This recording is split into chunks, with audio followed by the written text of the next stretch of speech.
नमस्कार साथियों, 14 दिसंबर 2022 यानी आज दिल्ली हाई कोर्ट में अग्निपथ स्कीम की याचिकाओं पर सुनवाई शुरू हो चुकी है। ये सुनवाई 2 बजे से निरंतर शुरू हो चुकी है और लगभग ये 4:30 तक बताया जा रहा है और उससे लंबा भी हो सकता है। किन किन मुद्दों पर अहम बातचीत हो रही है और जो जजों की टीम थी जिनको उस केस के हिसाब से नियुक्त किया गया था, उनकी तरफ से एक बड़ी अपडेट निकल के सामने आ रही है। और अब दिल्ली हाई कोर्ट में एक और नया मामला सामने आ चुका है, वो भी एयरफोर्स से जुड़ा हुआ है। तो यहाँ पर कहीं न कहीं युवाओं को एक राहत मिलने की पूरी संभावना है और भगवान से यही दुआ करता हूँ कि युवाओं को हर संभवतः राहत मिलना चाहिए। जो आज के वीडियो में हम आपको रियलिटी बताने वाले हैं, उसको देख सुन करके आप भी चौंक जाएंगे हैं। बस आपसे एक रिक्वेस्ट है, चैनल पर पहली बार विजिट कर रहे हैं तो चैनल को सब्सक्राइब कर ले, बेल आइकन को ऑल पर प्रेस कर दें, जिससे आने वाले हर वीडियो की अपडेट आप तक पहुंचती रहे।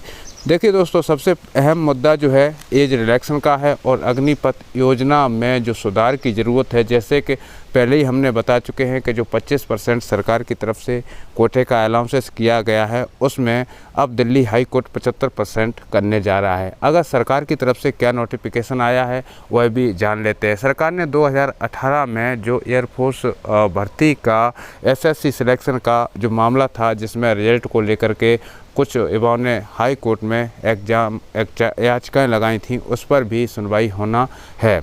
उसको साथ साथ आपको बता दें, जैसे एज रिलैक्सन, अग्निपथ स्कीम की 75% की बढ़ोतरी और जो है आपके पेंडिंग एग्जामिनेशन और एयरफोर्स ज्वाइनिंग के लेकर के, ये 3 केस अहम हैं। और आज से हो सकता है कि आज आपका केस ये यहीं पर ख़त्म हो जाए और युवाओं के पक्ष में पूरी तरह से केस चला जाए।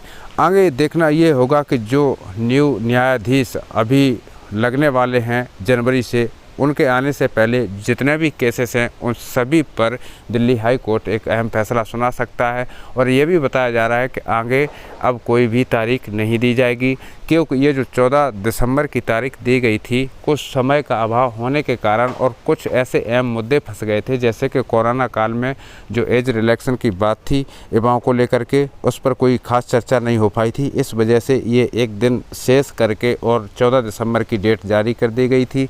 लेकिन अब हो सकता है कि युवाओं को यहीं से राहत मिलने की पूरी संभावना है।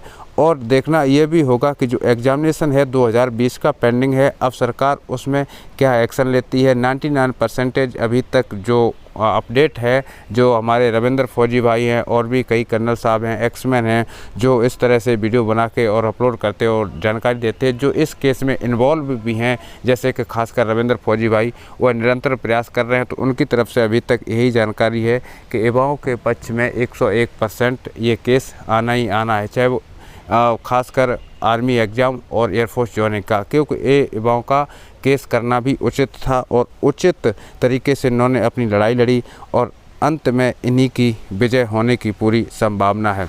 ऐसे में अब दिल्ली हाई कोर्ट मजबूर है युवाओं को फैसला सुनाने से, क्योंकि अभी सरकार की कोई भी अनुमति नहीं मिली है। अब सरकार की अनुमति लेने की ज़रूरत दिल्ली हाई कोर्ट को पड़ती है या नहीं पड़ती है, ये आज के केस में 4 बजे के बाद आप सभी के साथ में शेयर करेंगे। अगर जो भी अपडेट निकल के सामने आती है, सबसे पहले आपको हमारे चैनल के माध्यम से देखने के लिए मिलेगी। इसी के साथ सभी साथियों को जय हिंद, जय भारत।